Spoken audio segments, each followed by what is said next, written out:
Samehe mtu yoyote aliyekukosea. Achilia moyo wako.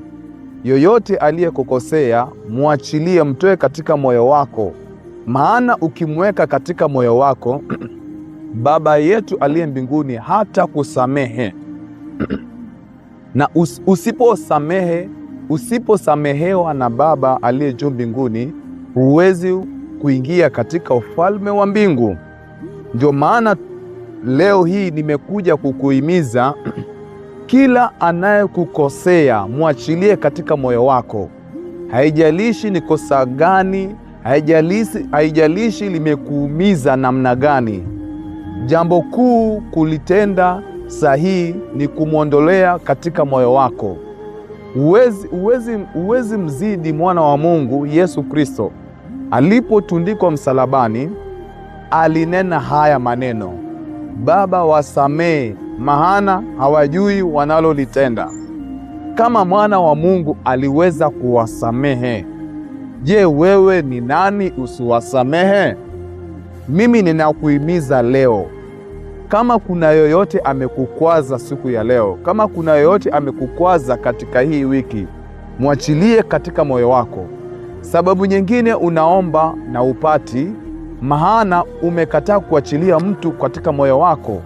Mara mengine mambo hakuendei mzuri katika maisha yako.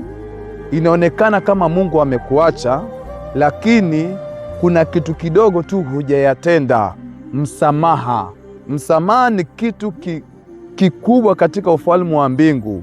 Samehe yoyote aliyekukosea, na Baba yetu aliye mbinguni atatusamehe.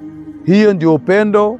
Yesu Kristo alikuja kutudhihirishia kuwa tunafaa kusamehe wengine. Jinsi yeye alitusamea, aliacha utukufu wake, akavaa mwili kukuja hapa duniani ili asikie maumivu ya ulimwengu huu, akatundikwa msalabani, akachubuliwa kwa sababu ya maovu yetu. Amani ya adhabu yetu ilikuwa juu yake, na kwa kupigwa kwake sisi tulipona. Ninawahimiza siku ya leo kuwa wacheni kuweka mtu katika moyo wenu. Sisi ni wana wa Mungu, hatuteke katika ukoo wa ulimwengu huu, tunatoka katika ukoo kule mbinguni. Maana Yesu Kristo ni baba yetu. Yeye si wa ulimwengu huu, yeye ni wa kutoka mbinguni. Jinsi yeye anatoka mbinguni, alitoka mbinguni kuja katika ulimwengu huu kwa kutuokoa msalabani. Hivyo ndio jinsi sisi tulivyo. Sisi ni wanawake, tumefanyika kuwa wana wa Mungu kwa kukuwa na imani kwake.